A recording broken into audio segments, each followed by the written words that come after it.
Bon matin tout le monde, bienvenue dans Jazz, de chasse, de pêche, de plein air, avec moi-même, Steph Monette.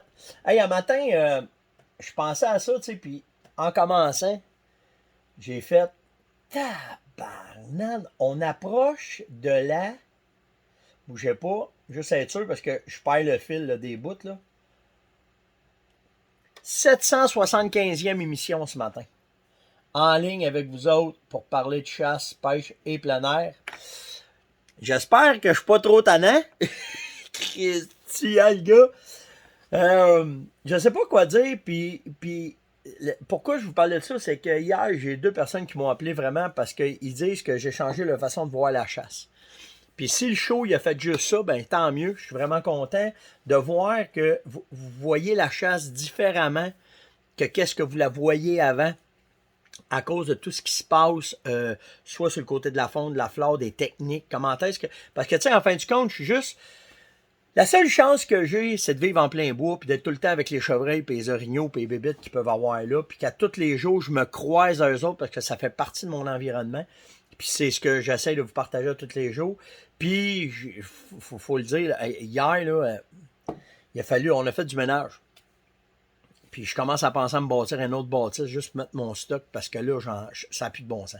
Ça n'a plus de bon sens. Puis avec On Jase, depuis les 2 dernières années, ça n'arrête pas de s'accumuler. Fait que c'est fou, on n'a plus de place. C'est à la maison, ma blonde t'a pris capoter.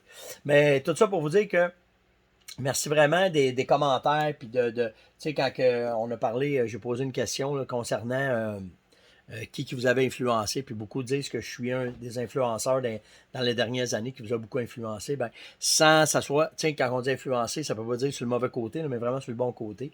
Fait que merci tout le monde, puis cheers à 675e.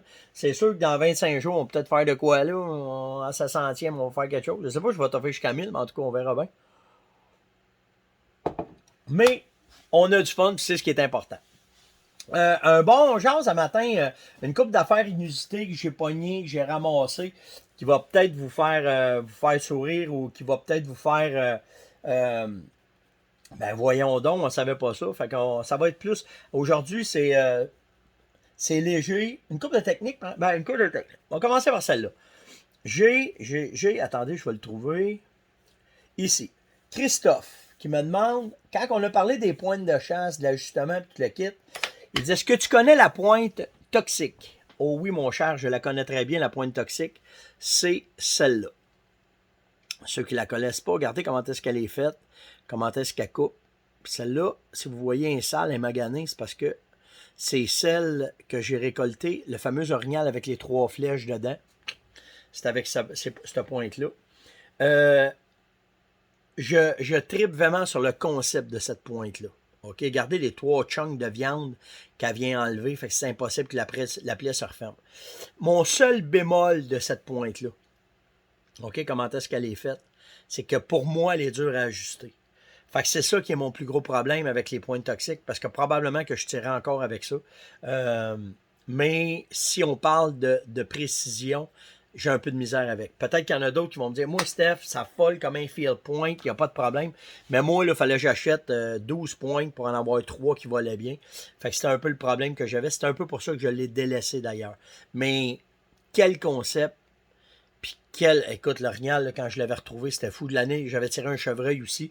Puis ceux qui se souviennent, Steve Shore avait fait un film avec... je me souviens plus c'était dans quel concept, mais en tout cas, l'orignal de Steve, j'étais partie intégrante de cette prospection-là, des produits que j'avais passés.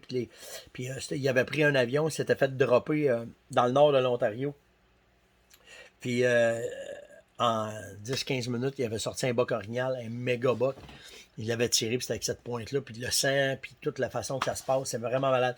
Très, très, très, très, très bonne pointe. Mais, comme je vous dis, pour moi, j'avais de la misère à la tuner, là, tu sais, là. Fait que c'est un peu pour ça que je l'ai délaissé. Le but, c'est tout le temps d'avoir une pointe qui va voler le plus précisément possible, qu'il n'y ait pas de planage avec la pointe. Donc, mais oui, c'est une. Si tu réussis à les tuner comme du monde, c'est malade comme pointe, vraiment. J'ai Guy qui m'a posé comme question. On a parlé de l'éthique de la chasse et à un moment donné, je vous ai parlé que le Boone Crockett avait une éthique très, très, très sévère et que quand on mesurait un chevreuil, exemple, moi je suis appelé pour mesurer un chevreuil, je le mesure, puis le chasseur, on va dire ça de même. Le chasseur, il n'est pas content de ma mesure parce que lui, il l'a fait. OK? Parce que la mesure d'un chevreuil, il peut avoir interprétation et de la façon que le mesureur le prend, ben le Boone Crockett respecte ça de la façon que tu le fais. On a des lignes très, très, très strictes, ça varie pas bien, bien. Mais des fois, il y en a qui peuvent être pas contents de la façon que le mesureur le mesure. Et pour aller chercher d'autres points de plus et d'autres pouces de plus, ils vont le demander à un deuxième et selon, c'est une règle non écrite, mais s'il a été touché par un autre mesureur, on y touche pas. Et voici la raison pourquoi. Si tu tues un record du monde, OK? Exemple, demain matin, tu tues le plus gros chevreuil en Amérique et que là, il y a un mesureur qui tombe dessus. Lui, il dit qu'il bat le Henson Buck, par exemple. Là, wow. Fait que Monette, il mesure. Moi, je dis qu'il dépasse le Henson Buck.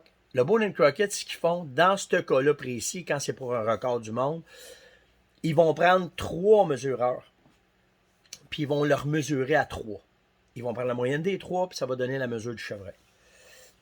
Ça, c'est comme ça que ça marche, c'est un record du monde, pour être certain qu'on a toute la même philosophie pour ce chevreuil-là. Mais si tu t'en vas en bas de ça, ça se tient pourquoi, là?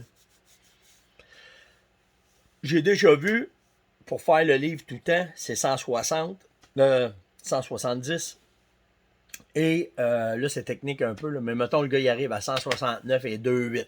Il manque 8, il manque 6, 8 pour faire le livre. On veut qu'il leur mesure, papa. C'est là que les mesureurs n'embarqueront pas là-dedans. Simplement parce que, regarde, on ne s'astinera pas pour...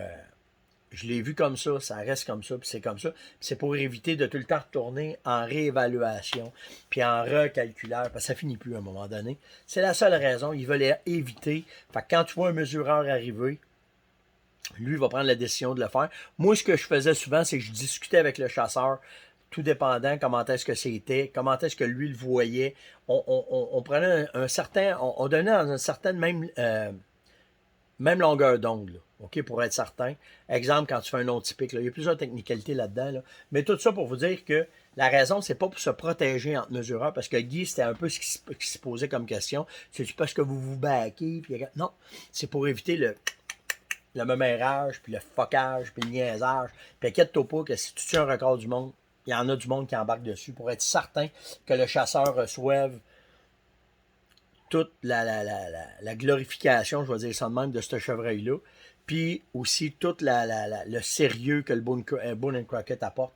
Mais c'est pour ça que c'est fait comme ça, simplement. C'est pour éviter un paquet de niaisage. J'espère que ça répond à ta question, Guy. J'ai tombé sur de quoi de vraiment, mais vraiment malade concernant le chevreuil et la question du jour qui va tomber avec ça. Est-ce que vous avez déjà été témoin que les chevreuils sont carnivores? Oh, taboire! Hein? Ça se peut pas! Bon. Il y a un journaliste qui s'est intéressé au sujet dans le Field and Stream et il a fait une couple de recherches. Puis, il y a à peu près une dizaine de vidéos qui prouvent, hors de tout doute, que les chevreuils peuvent être carnivores. Mais le bout qui est le plus hot, parce que dans tout ça, OK, il y a des vidéos que tu le vois manger un écureuil. Le chevreuil, là, je l'ai vu souvent, cette vidéo-là. Là. La femelle, elle arrive, cet écureuil, il est là, s'il mange en même temps de moulé, puis elle arrive, elle le sent, elle le mange. Cric, croc, crau, il est avalé. Pourquoi qu'ils font ça? Source de protéines facile. Il se bat pas avec, là. OK? Mais s'il est là, il passe dans. C'est comme s'il passait dans des chuteuses. C'est là, ça se mange, je le mange, je le digère, ça finit là. Fait que c'est un peu comme ça, mais dans toutes les vidéos qu'il y a des bébés écureuils, il y a des écureuils, il y a des pigeons, un pigeon mort qui se fait manger, des bébés outardes, des bébés ouais, du poisson.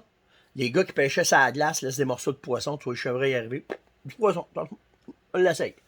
Mais la patente, et là, ça l'a fait toute une tollée sur le web. c'est quand que... Bon, checkez bien ça. Où est-ce que la... Je sais pas si vous avez vu, ça a passé à un moment donné, je l'ai partagé. Comment est-ce que ça prend le temps un chevreuil à se décomposer dans le sol? OK? Fait qu'ils laissent le chevreuil au sol, ils mettent des barrières pour pas qu'il se fasse traîner par n'importe quoi. Puis là, ils le laissent là. Puis là, ils regardent combien de temps ça prend la décomposition de l'animal en été. Mais ce que je savais pas, c'est qu'ils font ces tests-là avec plusieurs autres espèces. Et l'autre espèce que je capotais, c'est au Texas qu'ils ont fait ça, c'est avec un corps humain. Ils ont pris, pour aider la science à comprendre le temps de décomposition, comment est-ce qu'un corps va devenir après X temps de temps, comment est-ce que ça va, ben, ils n'ont pas le choix de prendre un corps, de le laisser dehors, puis de le laisser se décomposer. Et là, dans toutes les recherches qu'ils font, ils viennent faire des analyses de sol, des analyses d'insectes, des analyses, puis il y a des caméras de surveillance, bien entendu, là-dessus. Puis là, ben, tout ça sert à quand que, mettons, on trouve un corps humain, ben, ces études-là vont servir à dire, ben, selon le degré de putréfaction, comment est-ce que c'est rendu, puis où est-ce que ça va, puis comment est-ce que c'est, bon, blablabla. Et là, ben oui, tabarouette, c'est un chevreuil qui a mangé le corps humain. Dans les photos, c'est clair, OK, que c'est une femelle, elle n'est pas venue régulièrement, mais elle est venue sporadiquement, OK, voir, pogner une coupe de chunk, partir avec ça. Fait que c'est... Fait que ça vous est-tu... Je vais laisser cette question-là pour que vous y pensiez, mais avez-vous eu de quoi sur vos caméras de surveillance qui montrait une manifestation d'un cervidé? Parce que ils ont les mêmes vidéos sur le côté du Wapiti. La même affaire sur le côté du Wapiti. Fait que j'ai fait, ben voyons donc, c'est donc bien malade. Fait que, avez-vous déjà vu ça? Je fais juste vous parler de ça. Ou c'est la première fois, j'ai jamais entendu parler de ça, Steph. Vous viendrez me parler de ça dans la question de jour. J'ai pas fini, j'ai d'autres affaires à vous parler. Mais je trouvais ça vraiment intéressant comme observation sur le cerf de Virginie. L'écureuil, ça je l'avais eu, mais qui a eu autant de genre de protéines qu'ils ont mangé, on va dire ça de même. Puis surtout les restes humains, je suis capable. Vous devriez voir le monde sur le web. T'es-tu après me dire que quand on donne notre corps à la science, il me pogne, il nous swing dans le bois? Donne le corps à la science, le gros, il décide de faire ce qu'il veut avec toi. Là. Puis c'est vraiment pour faire avancer la science. Puis pour pouvoir avoir des données, il faut qu'ils fassent ce qu'ils ont à faire. Fait que. T'as pas emballé d'une soit dans du papier d'or pour voir qu'est-ce qui va arriver avec ton corps. C'est droit que ça se passe. Fait que, puis ça rime un matin, hein, c'est pas pire mon affaire. Fait que vraiment, vraiment, mais le monde capotait sur le web. Ah, tu après nous dire qu'ils ont. Ben oui, si c'est des tests qu'ils font. Puis... C'était pas prévu que le chevreuil le mange, par exemple. J'ai. Attendez, je suis être sûr de ne pas passer à travers mes affaires. Marc qui m'a posé une excellente question sur les tiques et les orignaux, OK? Il comprend pas, et dans son texte, il me dit, Christy Stéphane, ça n'a pas de bon sens que ça soit comme ça, puis il faut faire de quoi pour la tique, puis que le quitte. À la base, là, je vais dire de quoi, j'ai été sur ce projet-là longtemps. J'ai travaillé sur ce projet-là longtemps, j'en ai déjà parlé, puis il y a un problème de santé publique à travers ça, OK? À cause que les produits qu'ils ont trouvés pour pouvoir enlever les tiques de ces orignaux, si on les met dans les blocs de sel, ça peut contaminer la viande, puis ça peut être dangereux pour les personnes après. OK, je ne veux pas embarquer trop là-dedans. Par contre, il y a un produit qui se vend que tu mets sur les animaux domestiques. Tu mets ça ici dans le cou. C'est une crème. Puis il n'y a pas une tique qui reste, il n'y a pas rien qui va sur l'animal. Puis ça les sauve des tiques. Pourquoi ils ne font pas ça pour les orignaux? Ben, là, il y a toute une question d'étude, de façon de faire, de façon de voir. Puis cette fameuse crème-là, nous autres, on s'était dit au paintball, toi, un orignal, pop, tu en chaudes deux, ça rentre dans le poêle, puis ça n'en prend pas beaucoup, puis les tiques, ils ne toucheront pas, puis ça finit là. Le problème, comparativement aux animaux domestiques, puis ça, c'est mon hypothèse à moi, puis s'il y en a d'autres qui ont d'autres affaires, je n'ai pas la science infuse de ça, OK? Mais pour avoir travaillé, par exemple, en masse sur le projet, le problème des tiques, c'est que quand elle découvre qu'il y a beaucoup d'orignaux, elle a besoin des orignaux pour se faire transporter, elle. OK? Son cycle de vie est comme ça. Elle sert des orignaux pour se nourrir puis pour se propager. OK? Et elle est très résistante. OK? Fait que les orignaux, eux autres, ils passent dans les branches. La tique, les œufs vont se déposer, des petites larves vont se déposer. Quand l'orignal il passe dans les branches, ça tombe dans le poêle. là, boum, ils ont de quoi s'accrocher, puis là, ils vont rester sur l'orignal, ils vont pondre, puis là, ben, ils vont se propager, puis ils vont être dedans. Ce fameux stuff-là, si tu le mets ça dessus, quand il passe dans les branches, la tique, oh, elle va pas là, elle ne touche pas, elle rentre pas dans l'orignal, puis ça va sur l'orignal, elle meurt. Ça serait vraiment fantastique. Le problème, puis c'est là que les études, je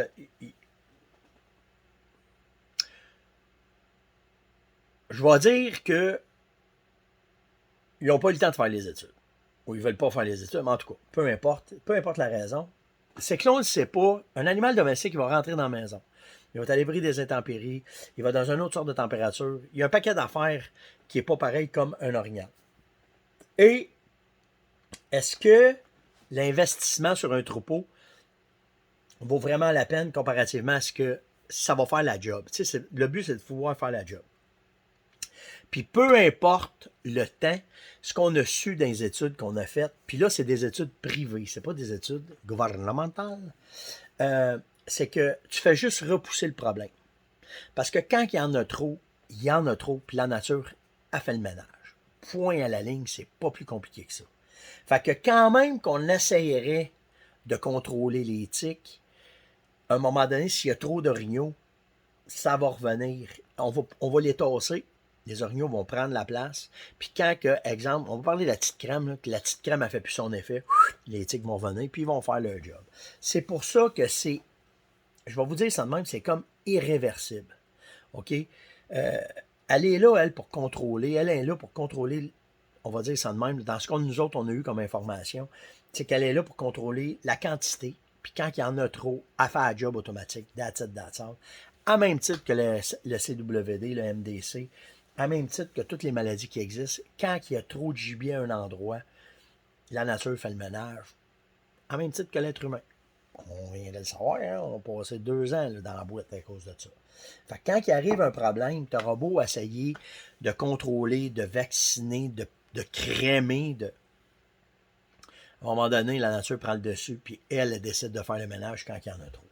Fait que c'est mon point de vue. Je sais que ça fait pas toujours, ça fait pas l'affaire, mais souvent, tu peux pas empêcher, tu peux pas tout empêcher, là. Il faut que ça arrive, puis ça se replace, puis la nature est faite pour se rebalancer, puis ça va arriver.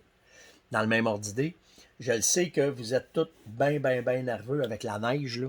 Vous êtes une petite gang à m'écrire là-dessus, puis à me dire qu'est-ce que t'en penses, puis on est inquiète, puis on peut-tu nourrir, puis à ce date-ci, c'est le pire du pire du pire. On peut pas rien faire, rendu à ce date-ci. Si vous n'avez pas nourri pendant l'hiver, ils sont rendus des ravages, puis là, il faut essayer de les couper des cèdres, il faut essayer de faire de quoi. Mais là, les prochaines 5 semaines qui vont arriver, ils sont primordiales, ils sont catastrophiques, il faut tout trouver les mots. Mais moi aussi, je suis inquiète, puis là, il faut juste voir qu'est-ce qui va arriver. Si vous les avez nourris au moins, moi, là, ils sont partis, ça fait à peu près 3 semaines. Ça fait à peu près 3 semaines que je les vois plus. Par contre, quand je suis allé à motoneige sur un autre flanc, je les ai trouvés, je sais où est-ce qu'ils sont. Puis ça n'a pas de l'air d'être pire. J'ai pas trouvé de chevreuil mort encore, j'ai pas trouvé rien. On en a à peu près une vingtaine, un petit ravage de vin là, qui se tient ici. C'est pas si pire à date. Mais c'est pas fini, c'est là. C'est là le pire. Là. Fait que on verra bien. Vous avez raison d'être inquiété. J'en ai déjà parlé là, au Saguenay. Ils ont de la neige, ils n'ont plus savoir quoi faire en Gaspésie. Les pauvres chevreuils, je ne sais pas s'ils vont arriver. Ils ont des scaphandres de neige, je ne sais pas trop. Mais je comprends. Puis que vous. Écoute, en fin de semaine, j'avais une question. Je pense que c'est une question sur 5, c'était sur à propos du chevreuil et le kit. Mais qu'est-ce que tu veux qu'on fasse? Il y a un méga flétan qui a été capturé sur le fjord, 156 livres. Pêcheur à glace, malade, hein? Il a été attrapé par Frédéric Thibault. Bravo, félicitations, c'est incroyable qu'on ait ça, ce genre de poisson-là au Québec, de cette grosseur-là. C'est toute une affaire quand vous pêchez sur le fjord. J'ai pas eu la chance encore de pouvoir faire cette pêche-là, mais c'est vraiment malade de voir ça, la grosseur des poissons que tu peux t'atteler, puis comment est-ce que c'est. Fait que bravo aux pêcheurs. Et j'ai eu la question de Marcel qui me demande, Stéphane, la chasse à l'ours, t'aimes-tu mieux les travailler avec la bouffe ou t'aimes mieux les travailler avec les leurres? OK? Parce que c'est en lien avec le kit qu'on vous a fait. Là. Je vais juste prendre les 2 bons produits. Quand on parle des attirés avec la bouffe, c'est soit que tu vas les travailler avec des odeurs de castor, de poisson, puis tu vas mettre du gâteau, puis de la bâtante par donc, ou bien les travailler directement avec l'urine d'ours, un phéromone, puis essayer de les sortir là-dessus. À 95%, là, t'es sauces à la bouffe. Par contre, des fois, vu que c'est pas une technique qui est très employée, pense à ça, OK, d'utiliser des leurres sexuelles comme les phéromones, l'urine d'ours pour les amener à toi, ça peut faire une différence, surtout pour les gros ours. Fait que, tu sais, pour de vrai, j'aimerais bien mieux te dire que tu peux prendre, tu sais, on a fait, tu sais, j'en ai parlé en fin de semaine, là, on a fait un petit ensemble, bien parfait pour ceux qui vont chasser à l'ours avec ton urine puis ton produit là, pour les attirer pour la bouffe. C'est un ensemble de chasse à l'ours essayeux. Mais moi, être franc avec toi, là, ça bouffe, ça a toujours été comme ça qu'on les a chassés. Mais tu peux quand même sortir ton épingle du jeu avec les leurres sexuelles. Je te dirais entre le 10-15 de juin jusqu'au 1er juillet, c'est là vraiment que tu as le plus d'efficacité, Marcel. C'était l'ongeance de ce matin, question du jour. OK? Pensez-vous, avez-vous été témoin de ça, vous autres, qu'un chevreuil ou un orignal ou un caribou ou peu importe, qui ont mangé une petite bébite? Puis si vous étiez au courant de ça, juste oui, non, je savais pas ça, oui, je savais ça, puis bah. En tout cas, ça va nous faire jaser. Likez, partagez, invitez et surtout, commentez la question du jour. Puis nous autres, on se voit demain. Ciao tout le monde!